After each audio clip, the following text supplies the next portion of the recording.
नमस्कार, मैं छत्तीसगढ़ अखबार के YouTube चैनल इंडिया आजकल के स्टूडियो से सुनील कुमार अखबार के राजनीतिक विश्लेषक शशांक तिवारी के साथ एक बार फिर अंताक्षरी खेलने के लिए आपके बीच आया हूं। मतदान हो चुका है और मतगणना बहुत दूर है। ये बड़ा लंबा अरसा इसमें लग रहा है पिछले कुछ चुनावों से।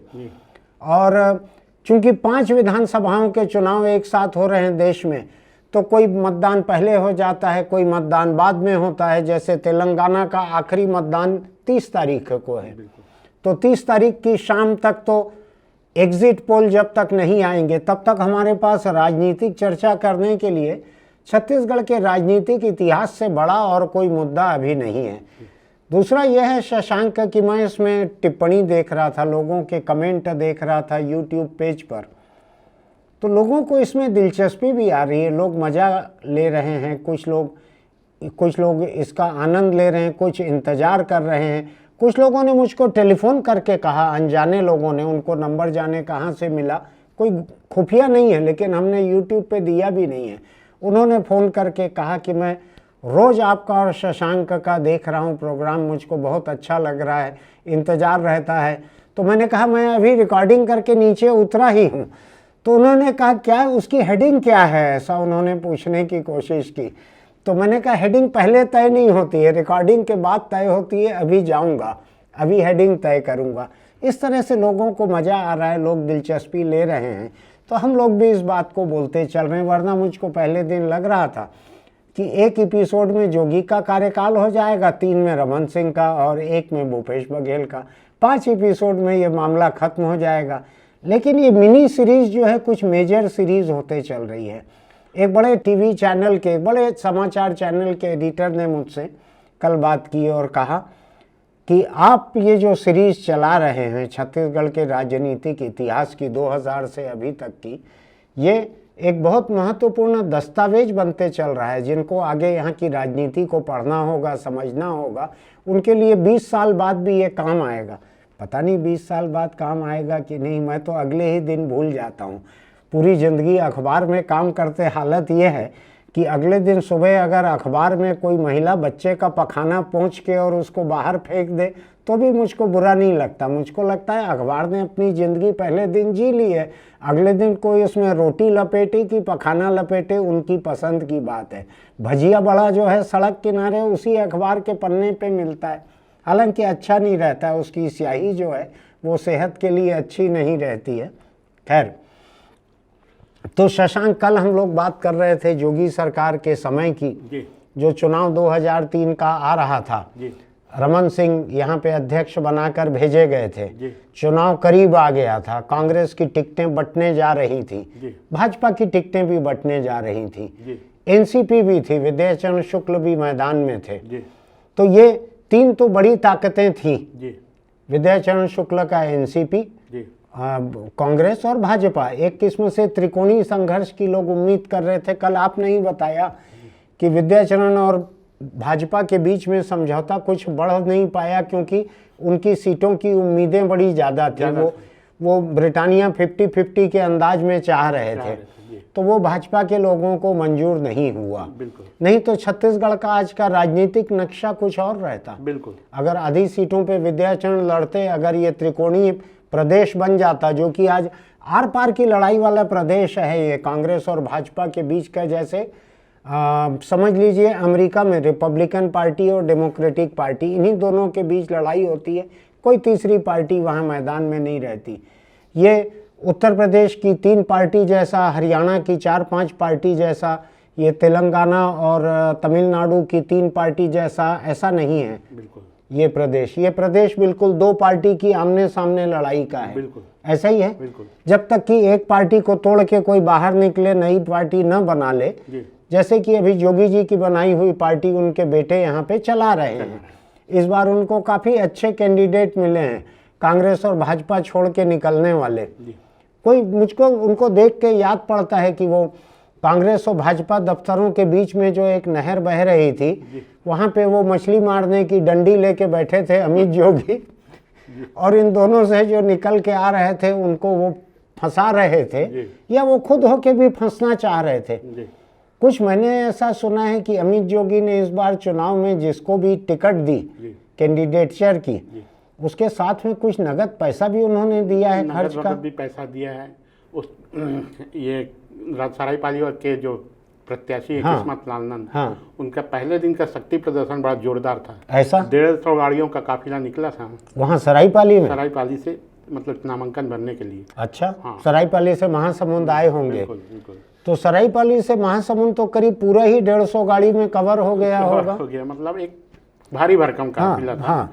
तो ताकत तो दिखाई, सब जगह पैसे वैसे ठीक ठाक दिए थे। ऐसा खुद हेलीकॉप्टर में घूम रहे थे। तो मतलब यानी ऐसा मैं नहीं कहता कि तीसरी पार्टी कोई मैदान में नहीं है। मैं कौन होता हूँ किसी को छोटा या बड़ा बोलने वाला, लेकिन ये दो राष्ट्रीय मान्यता प्राप्त दल हैं। आम आदमी पार्टी तो खैर अभी चली गई है, लगता है कि कांग्रेस के साथ एक नूरा कुश्ती में है वो। बिल्कुल बिल्कुल। वो एक उसको छोड़ दूँ। अपन 2018 के चुनाव में आ गया था क्या मैं बात करते करते। धोखा मुझको इसलिए हो गया कि कल एक टीवी चैनल ने मुझसे पूछा कि जोगी का कार्यकाल और भूपेश का कार्यकाल, इसमें आप क्या समानता देखते हैं। मेरे दिमाग में पता नहीं कैसे 2003 से 2018 पे आ गया था। माफ़ कीजिएगा, मैं थोड़ा सा इसको रिवाइंड कर रहा हूँ। 2003 का चुनाव, 2003 में तीनों पार्टियों के कैंडिडेट घोषित हो रहे थे। कुछ आपने बतलाया था कि नंद कुमार साय को भाजपा ने मरवाही से अजीत जोगी के खिलाफ उतारा था। जो मरवाही सीट उपचुनाव के पहले तक भाजपा की ही थी, रामदयाल उइके की। हाँ बिल्कुल, याद है ना आपको? बिल्कुल, हाँ। तो क्या स्थिति थी? हम वहीं से चालू करते हैं जहां कल अपन ने खत्म किया था। वहां से नंद कुमार साय को चुनाव मैदान में उतारा। एनसीपी ने हेमवंत पोर्ते को टिकट दी। ये किसकी बेटी थी? ये बेटी नहीं थी, ये डॉक्टर भंवर सिंह पोर्ते, अविभाजित मध्य प्रदेश में मंत्री हुआ करते थे। ये उनकी पत्नी। अच्छा, उनकी पत्नी थी। मुझको कुछ कनेक्शन याद पड़ रहा था किसी नेता से। बहुत प्रतिभाशाली व्यक्ति थे, बहुत उधर काफी नाम था। डॉक्टर भंवर सिंह पोर्ते का, मंत्री रहे। एक बात बतलाइए, इनके कोई भाई IAS अफसर भी थे? स्वरूप सिंह पोर्ते। ये इनको भाजपा टिकट देना चाह रही थी शहडोल से। तो सड़क एक्सीडेंट पे निधन हो गया। अरे रे, ये दुर्ग के कलेक्टर भी थे जी, ये जगदलपुर के कलेक्टर भी थे। अच्छा, ये जब जगदलपुर कलेक्टर थे स्वरूप सिंह पोर्ते, तो मेरी मुलाकात हुई थी। ये गिने चुने ऐसे कलेक्टर्स में से थे जो ऐसा बीड़ी पीते थे। यानी कोई विजिटर भी हैं, मिल भी रहे तो भी बीड़ी पीते थे वो। और इन्होंने एक बड़ी दिलचस्प बात मुझको बताई थी कि ये जहाँ जहाँ कलेक्टर रहते थे वहाँ वहाँ पे ये स्टेडियम बनवा देते थे। उस समय सरकारी पैसा नहीं रहता था इतना, तो इन्होंने एक नियम बना दिया था, फूड ऑफिस में जो कोई एप्लीकेशन पहुँचेगा जो कलेक्टर के पास आना है, तो उसके ऊपर स्टेडियम निर्माण समिति के नाम से दान की रसीद लगी रहनी चाहिए। अच्छा। तो ये जो आता था, यानी रुपए पैसे वाले जो आते थे, गरीब से नहीं लेते होंगे, तो उनसे स्टेडियम निर्माण का चंदा, वो चंदे की रसीद कटती थी फूड ऑफिस में पहले। ये सरकारी नहीं था, और वो रसीद फाइल के ऊपर लग के आती थी, तो कलेक्टर फाइल पे दस्तखत करते थे। तो उन्होंने कहा कि मैं जिस जिले में रहा वहाँ मैंने स्टेडियम बनवा दिया। बड़े दिलचस्प आदमी थे, बड़ा अच्छा बात करते थे, लोकप्रिय थे वो। हाँ, तो ये हेमवंत पोर्ते उनकी भतीजी, उनकी भाभी हुई। हेमवंत पोर्ते के साथ ये हुआ, हेमवंत पोर्ते यहाँ जोगी सरकार में एक आयोग में इनको जिम्मेदारी मिली, पद मिला था। अच्छा, क्योंकि वो मरवाही के ही थे, तो उनके लिए सुविधाजनक था कि जोगी को अपनी कॉन्स्टिट्यूंसी भी संभालनी थी जी, तो इनको साथ रखे।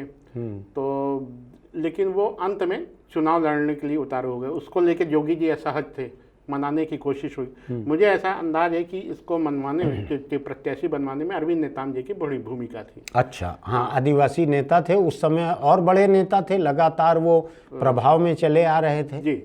तो ये चुनाव मैदान में उतर गई, मनाने पे भी नहीं मानी और चुनाव लड़ ली। तो ये ट्रेंगुलर हो गया था मरवाही, मतलब ट्रेंगुलर हो गया। हाँ, भाजपा ने भी यहाँ ताकत झोंक दी। तो एक तरह से जोगी की घेरेबंदी बहुत तगड़े तरीके से हुई 2003 में। 2000 इन सब के बीच में थोड़ा सा पहले आता हूँ, एक छत्तीसगढ़ ओलंपिक संघ का चुनाव हुआ। हाँ, ये आपको याद होगा, एक IPS अफसर थे रिटायर्ड, हाँ, RL वर्मा, हाँ जानता हूँ मैं। हाँ, रामलाल वर्मा काफी ऊंचे कद काठी के थे RL वर्मा। हाँ, और इनको खेल सलाहकार बनाया था रिटायरमेंट के बाद में।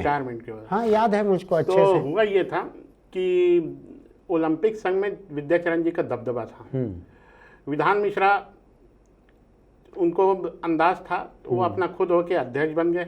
नहीं, अध्यक्ष शंकर सोढ़ी को बनवाया, खुद सचिव वगैरह बन गए, इस तरह का कुछ था।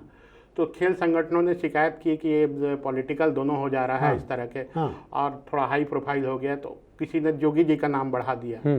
तो एक अलग संगठन तैयार हो गया। तो जो विधान को बुला के जोगी जी ने खूब डांट लगाई और खुद अध्यक्ष बने, और शंकर सोढ़ी या विधान सचिव बने। खैर, लेकिन इसको ओलंपिक संघ से मान्यता नहीं दी। अच्छा, ओलंपिक संघ में विद्याचरण का कुछ दखल चले आ रहा था। अध्यक्ष रहे थे। हाँ।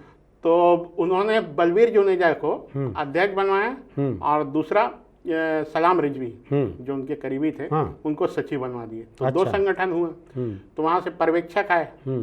तो ये भिलाई होटल में एक बैठक कहीं से करवा दिए विद्याचरण के समर्थकों ने, तुम अध्यक्ष ऐसा करके उन्हीं को मान्यता के समर्थन पर दिया।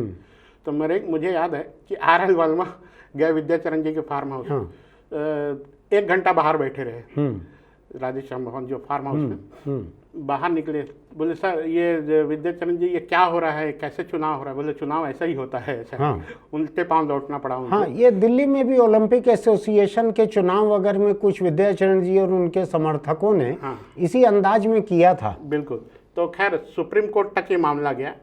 तो एक गुट को खैर मान्यता मिली नहीं मिली वो मैं आपको RL वर्मा के बारे में एक बात बतलाता हूँ।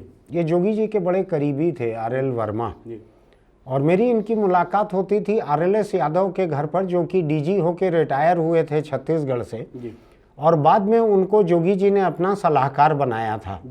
मुझको अगर ठीक याद है तो अजीत जोगी और RLS यादव ये एक ही बैच के IPS अफसर थे एक समय, जब जोगी जी IPS थे तब, या जोगी जी जब IAS बने तब। ये उनके बराबरी के थे, बैचमेट थे। तो जब RLS यादव रिटायर हुए तो जोगी जी ने उनको अपना एडवाइजर बनाया। मेरा उनके साथ बड़ा उठना बैठना था, सज्जन व्यक्ति थे व्यवहार में। हालांकि जोगी जी ने उनको एडवाइजर बनाया था अपना, लेकिन वो RLS यादव सज्जन व्यक्ति थे।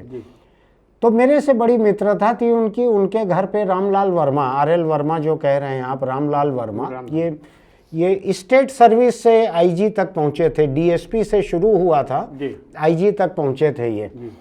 तो उनसे बात मुलाकात होती थी, तो बैठे बैठे चाय पीते हुए कई बार गप मारते थे। RLS यादव जो हैं वो चाय से ज़्यादा तगड़ी और कोई चीज़ नहीं पीते थे, तो हमारी उनकी निपटी ज़्यादा थी। कोई दारू बियर इस तरह का कुछ नहीं चलता था, चाय तक सीमित रहता था। तो वहाँ उन्होंने एक बार मुझको बतलाया, सुनील जी आपको ध्यान है कि ग्वालियर के इलाके में जब डकैत थे बहुत सारे, तो किस तरह से उनसे निपटा जाता था? तो मैंने कहा नहीं, मुझको नहीं मालूम है ठीक से। इन्हें पढ़ा जरूर है मैंने, लेकिन मुझको ऐसा इतना बारीकी से नहीं मालूम है। उन्होंने कहा RL वर्मा मेरे DSP थे, और एक बार मैं जब IPS प्रोबेशनर था तो इनके साथ गया मुठभेड़ में, डकैतों से मुठभेड़ तय होती है, उसके लिए गया। तो वहाँ डकैत पकड़ा गए कुछ एक। तो इन्होंने RL वर्मा ने RLS यादव को कहा कि सर आप यहीं पे रुकिए। ये नए नए IPS थे, तभी तक ये मंजे नहीं थे, चमड़ी मोटी नहीं हुई थी पुलिस में। कहा मैं आ रहा हूँ अभी। ये गए कुछ दूरी पे जहाँ डकैतों को पकड़ के रखा गया था। जरा देर में 5-7 गोलियों की आवाज़ आई। उसके बाद रामलाल वर्मा लौट के आ गए और इनको कहा चलिए सर हो गए ख़त्म। ये बात बड़ी अमानवीय थी। कायदे की बात तो यह है कि मुझको इस बात को सुनकर विचलित ज़्यादा होना चाहिए था, लेकिन बहुत पुरानी बात थी, 25-50 साल पहले की बात थी। मैं उसमें क्या कर सकता हूँ? मध्य प्रदेश के समय पुलिस ने क्या किया क्या नहीं किया। लेकिन इस तरह की बहुत सारी चीज़ें थी जो उस दौरान RL वर्मा, RLS यादव, खुद जोगी जी से, इन लोगों से सबसे सुनने मिलते रहती थी। और मेरा पक्का मानना है कि आज भी जो सत्ता के करीब रहते होंगे लोग, मेरा बहुत समय से सत्ता से ऐसा कोई संपर्क और घरोबा नहीं रहा है, लेकिन मेरा मानना है कि रमन सिंह के 15 साल में बस्तर में जिस तरह के पुलिस अफसर थे, जिस तरह से मुठभेड़ हत्या होती थी, वो 21वीं सदी में जाके वो मुठभेड़ हत्याएं हो रही है जी। जो डकैतों का सफाया जो किया गया वहाँ पे चंबल में जी। वो बहुत पुरानी बात है, 50 साल पहले की बात है। तो उस समय कैसे हुआ होगा, क्या हुआ होगा, मेरा कोई बस नहीं था। लेकिन छत्तीसगढ़ में रमन सिंह सरकार के समय जो होता था, मुठभेड़ हत्याएं होती थी, उनके खिलाफ हमने बहुत लिखा, जम कर लिखा। उसकी बात हम करेंगे जब रमन सिंह पे आएंगे। ये रामलाल वर्मा का जो आपने कहा, उससे ये घटना याद आ गई। खैर, अब इसमें आगे बढ़ते हैं। भाजपा में टिकट को लेकर किचकिच शुरू हो गई। हम क्योंकि बड़े उस समय दिग्गज नेता थे, बड़े बड़े नेता थे, दिलीप सिंह जो बलिराम कश्यप उधर, दिलीप सिंह इधर, लखीराम, ताराचंद साहू प्रदेश से हटे थे तो भी वो बड़े लीडर थे। सबकी अपनी अपनी महत्वाकांक्षाएं थी। टिकट को लेकर जब चर्चा शुरू हुई तो एक बैठक में बलिराम कश्यप नाराज होकर निकल गए। भाजपा की बैठक से, भाजपा की बैठक, टिकट तय होने, मेरे पसंद से नहीं हो रहे, तुम लोग अपना हिस्सा कर लो। तो बहुत तेज तर्रार नेता थे, तो उनको मनाने की कोशिश हुई। लेकिन बाद में ये हुआ कि उनकी पसंद से बस्तर के ज़्यादातर टिकटें बेदूराम कश्यप, लच्छूराम कश्यप, उनके बेटे केदार कश्यप को भी ये प्रत्याशी उस समय बने। सब उन्हीं उनके मर्जी से ही अधिकतर सीटें दे दी। ये ताराचंद साहू भी नाराज थे, किसी बात को लेकर पे चढ़ा दिए थे। तो फिर उनके बेटे दीपक साहू को, जो अभी भाजपा में आ गए थे, उनको साझा से उम्मीदवार बनाया गया। एक टिकट उनको दी गई। इस तरह ज़्यादातर टिकटों में समानता, एक तरह से सहमति बना दी गई, ग्रह शांति बना दी। तो इन सब के जैसे अभी कांग्रेस ने बाबा को डिप्टी सीएम बना के किया, उस तरह से। बिल्कुल। और इस समय कांग्रेस में भी असंतुष्टों का खेमा बढ़ गया था। 12 लोग आए हुए थे उसके चक्कर में। तो एक कुनबा काफी बढ़ गया था और असंतुष्ट नेता एनसीपी की ओर देख रहे थे। हाँ, और कुछ चले भी गए। एक टिकट ऐसी हुई जो बिलासपुर शहर की, BR यादव, जो 98 में चुनाव हार गए थे अमर अग्रवाल से। उनको हराने में बड़ी भूमिका थी अनिल टाकी, जोगी जी के बहुत करीबी थे, त्रिकोणी संघर्ष में हारे थे। वो टिकट के दावेदार थे। तो BR यादव को टिकट नहीं मिली तो अनिल टा को टिकट दिलवा दिए। जोगी जी के बहुत ही करीबी थे अनिल टा। मुझे याद आ रहा है ये अनिल टा, ऐसी चर्चा कुछ कांग्रेस नेताओं ने मुझे बताया कि उनसे मिलने गए BR यादव जी थे, अविभाजित मध्य प्रदेश सरकार में मंत्री रहे, और बोले महाराज यादव जी आपका पूरा सहयोग चाहिएगा। बोले बिल्कुल पूरा सहयोग रहेगा, जैसे सहयोग आपने हमारे साथ बहुत किया बढ़िया, उसी तरह सहयोग हम आपका बहुत करेंगे। बढ़िया। जैसे कई लोग जो हैं, मैं देखा दिवाली वगैरह के, नए साल के जो ग्रीटिंग आते हैं ना, मैसेज वगैरह, तो उसका जवाब वो हैप्पी दिवाली या हैप्पी न्यू ईयर लिख के नहीं देते, वो सेम टू यू लिखते हैं। उनको मालूम है सामने वाले ने बद्दुआ से भेजा है, तो वो सेम टू यू लिख देते हैं उसको। ऐसा ही BR यादव ने अनिल टाह को सेम टू यू कर दिया। बाद में उनके बेटे के यादव NCP से चुनाव लड़े। तो कुल मिला के इस तरह की स्थिति बनी। तो NCP को कांग्रेस से निकले हुए बहुत लोग मिले उस समय, बहुत सारे मिल गए। कांग्रेस और भाजपा से भी मिले, भाजपा से असंतुष्ट। यानी NCP का माहौल उस समय कुछ वैसा ही था जैसा आज योगी पार्टी का है। बिल्कुल, दोनों तरफ से निकले हुए लोग आ रहे हैं। और कुछ ने अपने विद्याचरण जी से संपर्कों का इस्तेमाल कर अपने पसंद के कैंडिडेट भी ले लिए थे। कांग्रेस के जो लोग थे, कांग्रेस भाजपा दोनों ने, जैसे उदाहरण के लिए रायपुर से बृजमोहन अग्रवाल, यहाँ से पहले नाम तय हुआ था बलविंदर सिंह सैनी गग्गी का, और लगभग उसको कह दिया गया था रायपुर की 2 सीट थी, शहर और ग्रामीण। शहर से गग्गी, पार्षद भी थे, और ग्रामीण से दीनानाथ शर्मा। अच्छा, ये ओके कर दिए, तुम लड़ोगे। फिर बाद में बृजमोहन जी का जो भी रहा होगा, टिकट गग्गी के, अच्छा वो बैनर पोस्टर लगाना शुरू कर दिए शहर में, एक राउंड घूम गए, प्रत्याशी तय हो गए हैं, इस तरह का घूमना शुरू कर दिए। इसी बीच में फिर चेंज हो गया, उनकी जगह सलाम रिजवी बन गए प्रत्याशी, गग्गी की जगह। अच्छा, तो खूब हंगामा वगैरह हुआ, उनके समर्थकों ने ये वो, फिर विद्याचरण जी तो बस बंद करो ऐसा करे, फिर वो शांत भी हो गए। तो कुल मिला के एक तरह से तो ये ब्रिजमोहन के फरमाइशी पोस्ट कार्ड पे ये विविध भारती ने गाना बदला था ये। बिल्कुल वैसा ही था चर्चा, वैसी चर्चा थी और लगभग था भी कुछ इस तरह का। मैं तो ब्रिजमोहन अग्रवाल की नेतागिरी को देखकर हैरान रहता हूँ। वो गरीबों की मदद करते हैं, दोस्तों की मदद करते हैं, पत्रकारों की मदद करते हैं, और कांग्रेस का उम्मीदवार उनके खिलाफ कौन रहेगा, एनसीपी का कौन रहेगा, ये सब में उनकी खासी दखल रहती है। यानी कोई नेता हो तो ऐसा नेता हो नहीं, यानी अद्भुत और अनोखे नेता हैं ब्रिजमोहन अग्रवाल जी। अभी भी मैं उनको देख रहा था शशांक जी, जो मंच का, छठ के मंच का जो फोटो है जी, जिसमें ब्रिजमोहन अग्रवाल और बगल में बैठे हुए एजाज ढेबर जो मेयर हैं रायपुर के, ये इस कदर हंस हंस के बात कर रहे थे कि मैं समझ नहीं पा रहा था। बाद में मैंने पता लगाने की कोशिश की कि ये क्यों हंस रहे थे ऐसा। तो मुझको जो पता लगा, सच है कि नहीं मुझको नहीं मालूम, मुझको पता लगा कि वो रायपुर की जनता के ऊपर हंस रहे थे कि मेरे ऊपर तुमने जानलेवा हमला किया ऐसा कहा, और यहाँ की जनता जो है उसको सुन रही थी। इस बात पे दोनों हंस रहे थे। आपको लगता है क्या इसी बात पे हंस रहे होंगे? हो सकता है। मुझको किसी ने कहा है कि ये दोनों वहाँ पे इतने जोर जोर से हंस रहे थे कि मैंने तुम्हारे ऊपर, मेरे ऊपर जान का हमला करने का आरोप लगाया, और रायपुर की जनता उसको गंभीरता से देख रही थी। मैंने सुना नहीं है, रिकॉर्डिंग मेरे पास नहीं है, लेकिन मुझको किसी ने कहा है। आपसे इन दोनों में से कोई भी मिले आप पूछ लेना। चलो मैं वापस लौटता हूँ यार, बार बार मैं भटक जा रहा हूँ। तो आप थे, विद्याचरण ने यहाँ से गग्गी की जगह सलाम रिजवी को कैंडिडेट बनाया ब्रिजमोहन के खिलाफ जी।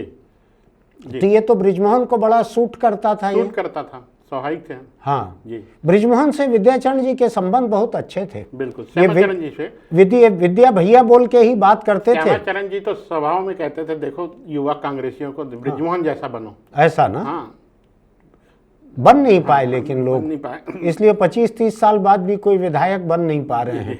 तो खैर, ये हम 2003 के चुनाव में थे, एनसीपी के कैंडिडेट तय हो रहे थे, कांग्रेस भाजपा दोनों का ये हो रहा था।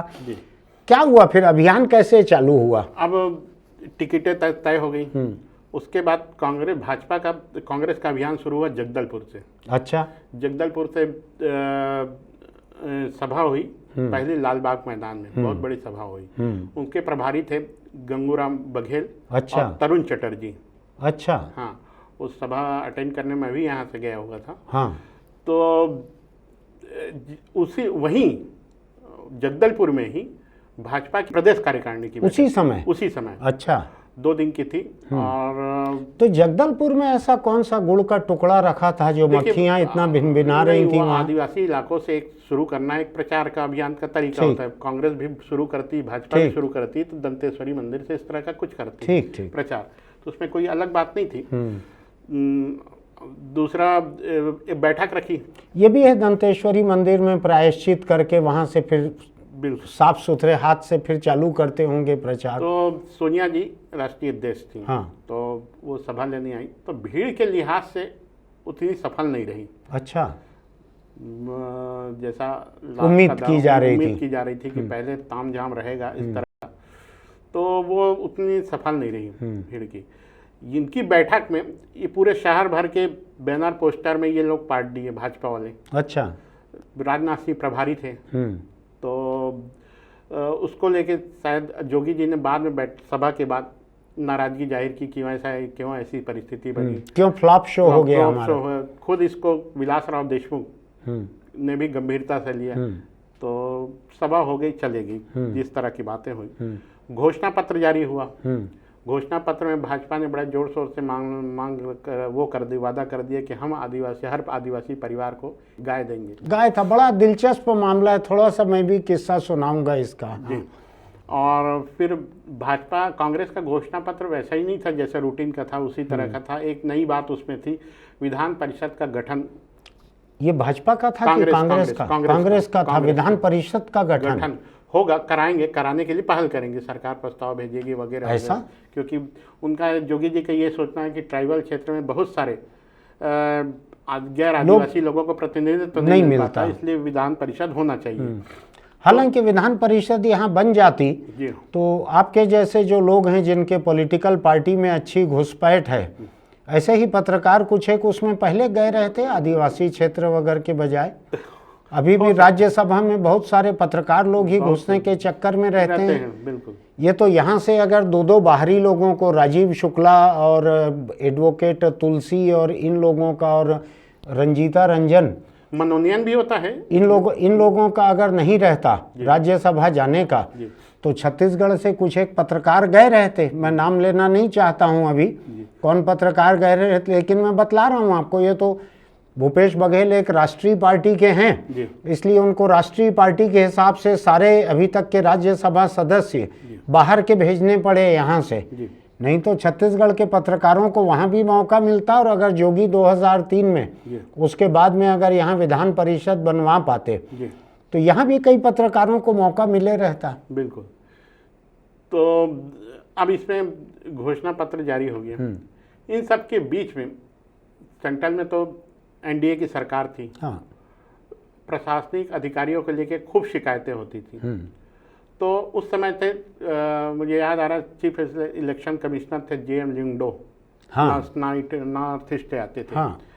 और यहाँ भी नाम 2-3 नाम भेजा गया था, TS छतवाल वगैरह का, लेकिन कल्याण चक्रवर्ती के नाम पर मुहर लगी। साख बहुत अच्छी थी कल्याण चक्रवर्ती की। कल्याण चक्रवर्ती इनके बैचमेट भी थे, जोगी जी के बैचमेट थे, लेकिन साख अच्छी थी, साख बहुत अच्छी थी।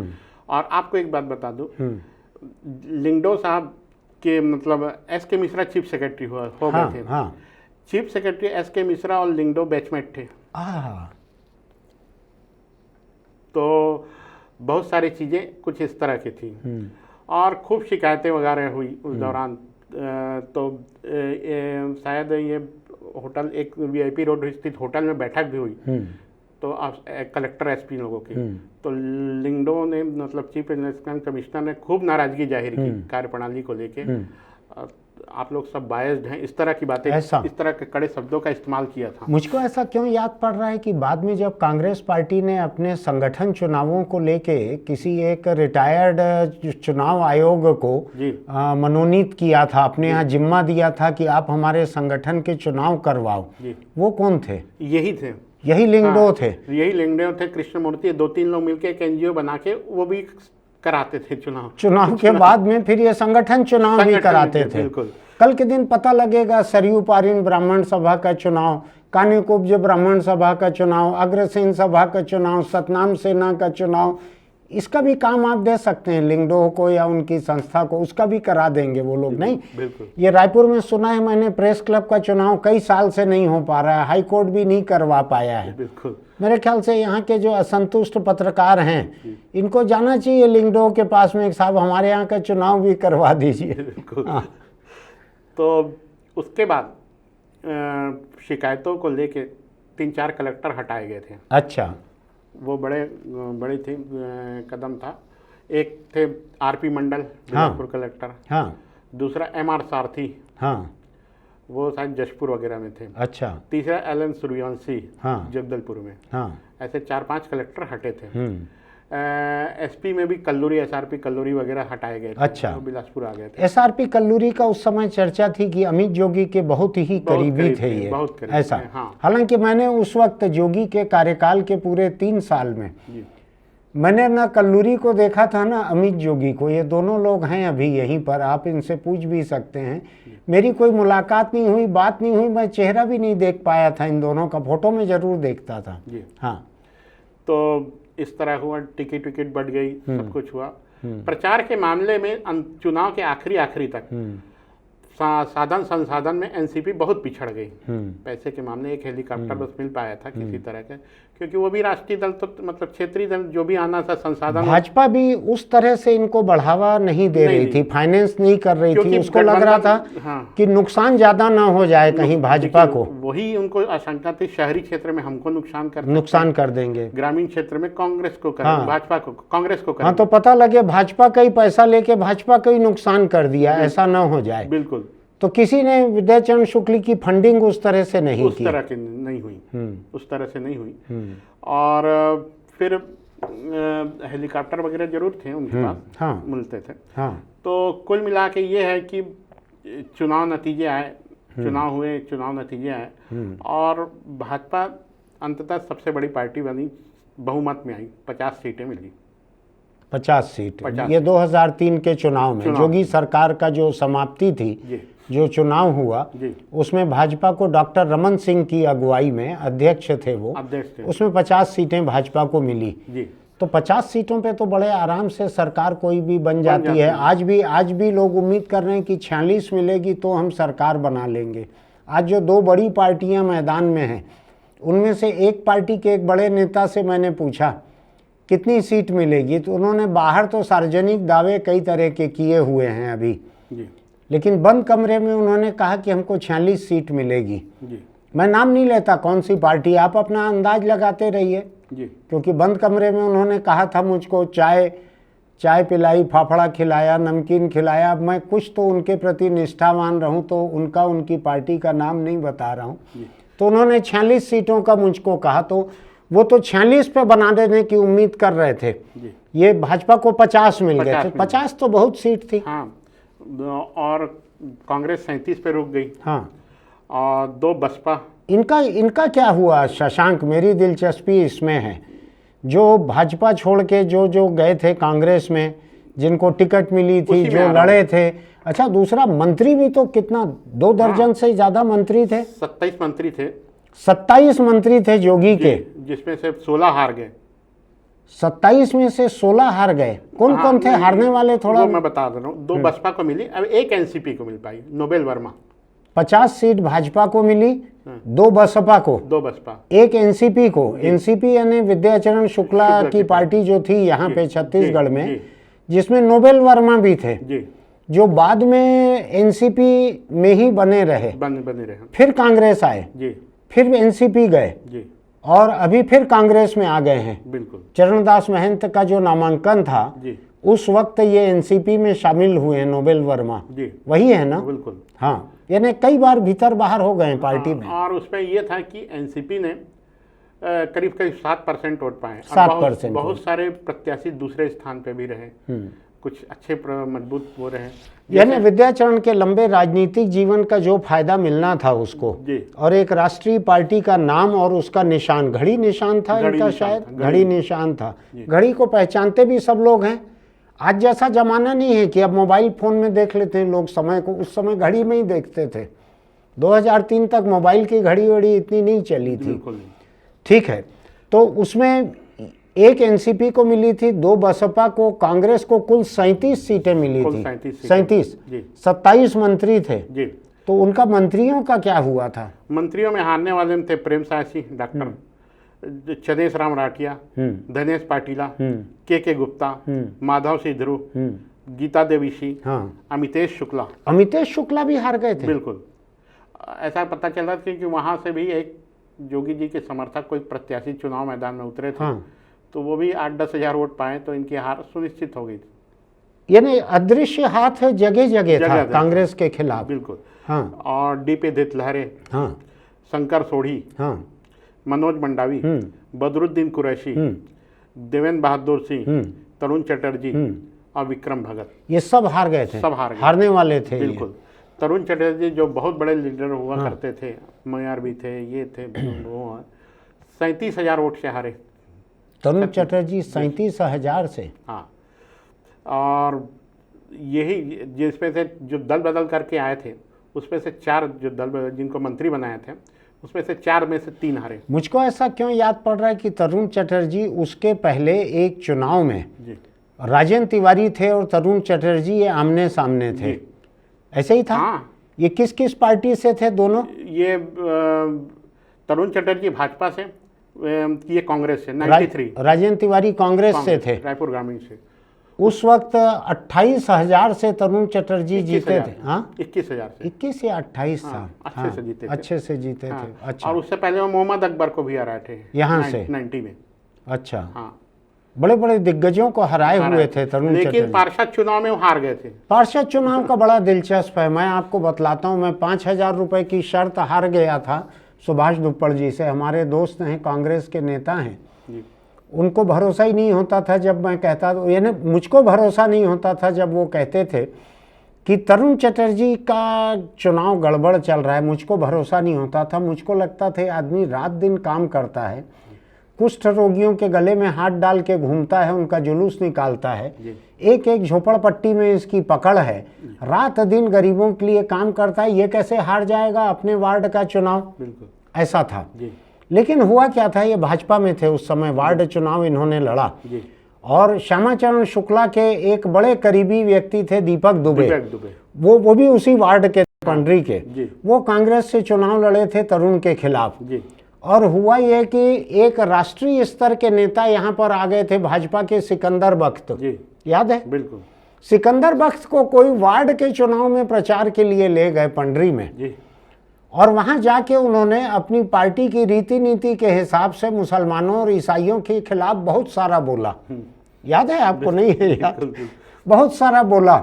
और तरुण चटर्जी भाजपा के उस राष्ट्रीय नेता के भाषण की वजह से ही हार गए, क्योंकि उनका राजा तालाब के इलाके का जो वार्ड था उसमें ईसाई मुसलमान बहुत संख्या में थे। यानी आप पार्टी के इतने बड़े नेता को ले जाओ जिसको आपके चुनाव क्षेत्र का सिर पैर नहीं मालूम है, तो वो कई बार आपको ऐसा गड्ढे में भी डाल देते हैं। तो मुझको अंदाज नहीं था कि तरुण चटर्जी हार सकता है। मुझको लगा 5,000 रुपया मैं कमा लूँगा, जो मेरी तनख्वाह का करीब करीब 1/3 होता था उस समय। तो वो पैसा डूब गया। हालांकि सुभाष धुप्पड़ जी मेरे करीबी दोस्त थे, उन्होंने लिया नहीं पैसा मुझसे। हार जाते वो अगर तो दे जरूर देते मुझको। तो ऐसा तरुण चटर्जी का किस्सा था। नेता बड़ा था लेकिन अपने वार्ड में हार गया। इसलिए कई लोग कहते हैं बहुत बड़े नेता को बहुत छोटा चुनाव नहीं लड़ना चाहिए, ऐसा कहते हैं लोग। हाँ, जशपुर में अच्छा जो दल बदल करके आए थे, हाँ, सक्रियजीत नायक जो मंत्री बने थे, सक्रियजीत नायक, तरुण चटर्जी, गंगूराम बघेल और विक्रम भगत, उसमें सक्रियजीत नायक ही अकेले जीते, बाकी ये तीनों हार गए। अच्छा। ठीक। विक्रम भगत के लिए तो जुदेव जी वो कसम खा के रखे थे, और उन्होंने हरा भी दिया उनके। राजशरण भगत शायद वो विधायक बने फिर वहां से। तो जुदेव जी की अपनी वो ताकत दिखाई और जशपुर में अच्छी सफलता मिली। जशपुर में 2 सीटों में आई, एक राम पुकार हारते हारते बचे, शायद 317 वोट से। एक मैं दिलचस्प बात बताता हूँ, कांग्रेस इतनी सारी सीट कैसे हारी, इसको लेके एक किस्सा उस समय चलता था। मैं बताता हूँ, अंदर की बात आपको बतला रहा हूँ, ये ज़्यादा लोगों को शायद ना मालूम हो। उस समय ये चर्चा चल रही थी कि कांग्रेस को सीट कितनी मिलेगी। तो अजीत जोगी, RLS यादव, ये लोग जब बैठ के सीटों का अंदाज लगाते थे, इनका मानना था कि कम से कम 80 मिलेगी सीटें कांग्रेस को, उससे कम मिलने का कोई अंदाज ही नहीं है। मैं कभी इनकी बातचीत में बैठता था तो मुझको कहा जाता था, सुनील जी, बृजमोहन अग्रवाल तक तो चुनाव हार रहा है, हमको ये समझ नहीं आ रहा है 90 सीट में भाजपा का खाता खुलेगा कहाँ से। ठीक है, ये अंदाज था कांग्रेस पार्टी का, उसके बड़े बड़े लोगों का, मुख्यमंत्री और उनके सलाहकार और उनके आसपास के लोगों का ये अंदाज था। जोगी जी का आभा मंडल बहुत बड़ा था, तो उनका ये अंदाज था कि 80 से ऊपर सीटें हम जीत रहे हैं। जब आपको 80 से ज़्यादा सीटें जीतने का अंदाज लगता है तो आप क्या करते हो? आप करते ये हो कि पार्टी के भीतर आपके जो विरोधी हैं उनको निपटाने का भी काम करते हो। सरकार तो हमारी बन ही रही है, हमारी लीड जो है 30-35 सीटों की रहेगी, तो ये 5-7 लोगों को निपटा क्यों न दिया जाए। तो ऐसे में चर्चा ये थी, मेरे पास सबूत उसका कुछ भी नहीं है, चर्चा ये थी कि 5-1 लोगों को जोगी जी ने निपटवा दिया, 5-1 लोगों को RLS यादव ने निपटवा दिया, जो कि जोगी जी के सलाहकार थे, मेरे दोस्त थे बहुत करीबी, और 5-1 लोगों को अमित जोगी ने निपटवा दिया, क्योंकि उनकी व्यक्तिगत पसंद नापसंद जो है वो जोगी कार्यकाल के कांग्रेस पार्टी पे और कांग्रेस सरकार पे, दोनों पे बहुत वजन रखती थी। जोगी जी जो हैं एक किस्म से पुत्र मोह जो है वो उसके शिकार एक किस्म से कहे जा सकते हैं। हालांकि आप कौन सा नेता है जिसको आप पुत्र मोह का शिकार नहीं कहोगे? सभी नेता हैं। पुत्र है, पुत्री है। और अभी तो मैं इस बार के 2023 की टिकटें देख रहा हूँ तो लोग भांजा भांजी मोह के शिकार भी बोल रहे हैं। रमन सिंह को मैं नहीं जानता है कि नहीं है, लेकिन बोल रहे हैं। तो हुआ ये कि उस 2003 के चुनाव में कांग्रेस पार्टी की ये जो हार हुई थी, आप बतला रहे हो 37 सीटें मिली थी, तो ये लोग 80 सीट के हिसाब से चालू करते थे बातचीत को, और 80 सीट में सब अपने अपने नापसंद 5-5 लोगों को ऐसा निपटाने के चक्कर में रहते थे। मैं नहीं जानता इन्होंने किया कि नहीं किया। RLS यादव छत्तीसगढ़ के बाहर बसे हुए हैं, अभी किताबें वगैरह लिखते हैं। अमित जोगी यहीं पर हैं। अजीत जोगी आज हमारे बीच में नहीं है, लेकिन उनकी यादें सबके बीच में है। ये पूरा सिलसिला, अगर जोगी जी नहीं रहते और जोगी जी का इतना करिश्माई व्यक्तित्व नहीं रहता तो हम आज 5वें एपिसोड में थोड़ी रहते। मैं तो 50वें मिनट में इस एपिसोड को ख़त्म करना चाहता था। कुछ ऐसी चर्चा थी उस समय। आप भी पता लगाइएगा कि क्या इन ताकतवर लोगों ने अपनी ही पार्टी के 5-5 लोगों को निपटवा दिया था, ऐसी चर्चा थी। इसका कोई सबूत नहीं होता है राजनीति में। इसी में एक बात और आता हूँ, स्टेट इंटेलिजेंस टीम ने मुझे ऐसी जानकारी है कि 62 सीट मिल रही है, मतदान के बाद रिपोर्ट दी थी। तो जहाँ मैं बैठता था वहाँ उसकी रिपोर्ट आई, 1-2 अफसर से मेरी बात हुई तो हाँ 62 कंफर्म कर लिया मैंने। चुनाव निपटा, सरकार बन गई, सब विभाग इधर उधर हुए। उस समय आम्रवंशी इंटेलिजेंस देखते थे। आम्रवंशी, मैं अभी सूर्यवंशी, चंद्रवंशी सोचे जा रहा था। ये बड़े ऊंचे कद के थे ये। और ये मुझको RLS यादव के यहाँ इनसे कई बार मुलाकात होती थी। हम लोग बाहर सूखी हुई घास पे कुर्सी डाल के बैठ के बात करते थे। ये मैं अभी चंद्रवंशी सूर्यवंशी तक पहुंचा था, आप आम्रवंशी ले आए। हाँ, तो वो थे उस समय, बड़े ऊंचे कद के थे ये इंटेलिजेंस के मुखिया थे उस समय। हाँ, याद आ गया। 62 सीट मिल रही, ये कंफर्म पूरी सीट ने बता दिए, ये बहुत अच्छा दे देना। हाँ, सरकार चली गई, जो भी हो गया। उसमें से एक DIG भी हुआ करते, DIG थे। अब तो DGP होकर रिटायर भी हो गए वो। हाँ, अभी संविदा में भी हैं। हाँ, तो बाद में हम लोग 2-4 लोग पूछे, बोले सर आप लोगों ने कैसे किए, हाँ, किस आधार पे आकलन किया? तो दिख रहा था माहौल अच्छा करके, कैसे से 62 सीट का आकलन क्या था ऐसे? तो बोले यार देखो, हमने तो अपनी रिपोर्ट दे दी थी। हाँ, अगर गलत होती हाँ, तो समीक्षा करने के लिए ये थोड़ी रहते हैं। हाँ, समीक्षा नहीं सरकार करेगी। हाँ, तो हमारी कोई जिम्मेदारी नहीं बनती है ऐसा करके। हाँ, तो ये अपने आप में एक सबक भी था कि इस तरह का ये इंटेलिजेंस का जो है ना किस्सा, मैं आपको थोड़ा सा बतलाना चाहता हूँ। एक गोरख पांडे, हिंदुस्तान के एक कवि हैं गोरख पांडे। आपने नाम नहीं सुना होगा तो मुझको हैरानी नहीं होगी, क्योंकि ये मंच पे जो फूहड़ हंसी की कविता पढ़ते हैं ना जो लोग, वैसे नहीं थे ये, इसलिए हो सकता है अधिकतर लोगों ने इनका नाम न सुना हो। लेकिन इस कविता को सुनने की जरूरत है। गोरख पांडे की लिखी हुई ये कविता मैं आपको सुनाना चाहता हूँ। ये जो है उन्होंने किसी इंटेलिजेंस अफसर को देख के लिखी होगी कि नहीं लिखी होगी, मैं उस पर नहीं जाता, लेकिन फिट बैठती है।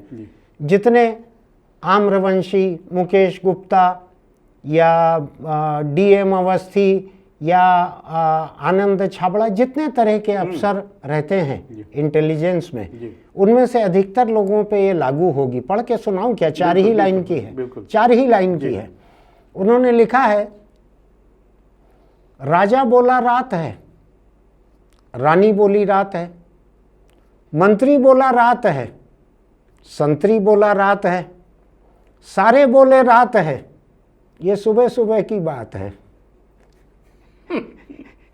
यानी जब राजा रानी रात बोल रहे हैं, इंटेलिजेंस की क्या औकात है कि उसको सवेरा बतला दे वो या रात बतला दे। तो ये हालत रहती है।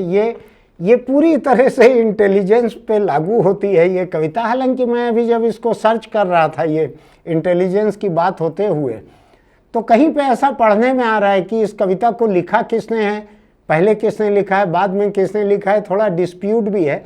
लेकिन गोरख पांडे के नाम से ही मैंने हर जगह इसको पढ़ा है, इस कविता को।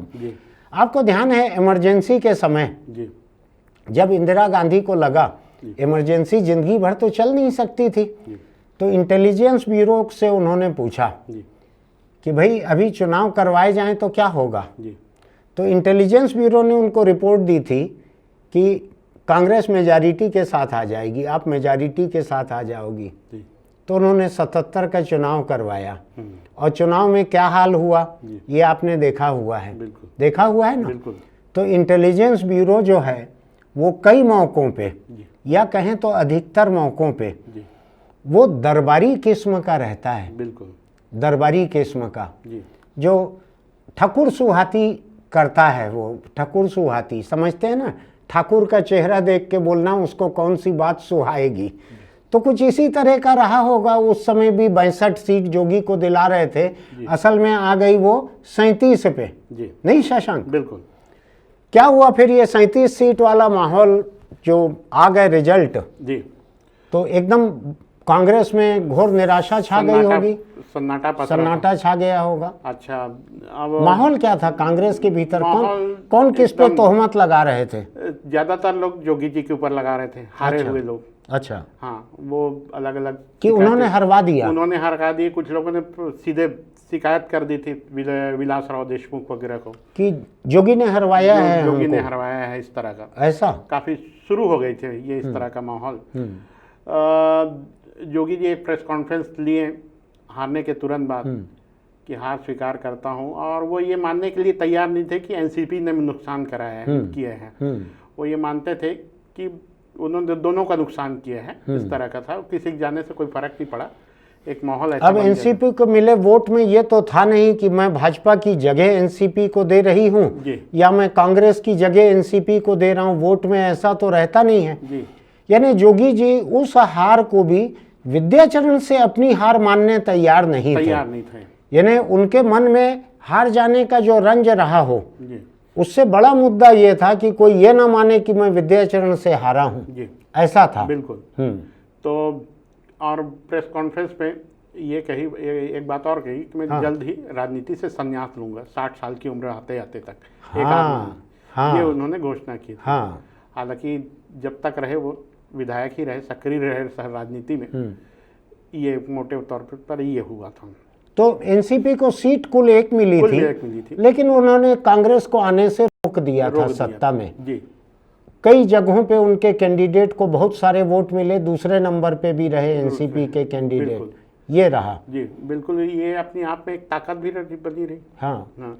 तो विद्याचरण शुक्ल जो हैं उनका एहसान भाजपा ने माना कि नहीं माना? कुछ हद तक मानते रहे, पूरी तरह नहीं। बाद में पार्टी में भी ले लिए थे शायद विद्याचरण शुक्ल को, पार्टी में ले लिए थे बिल्कुल।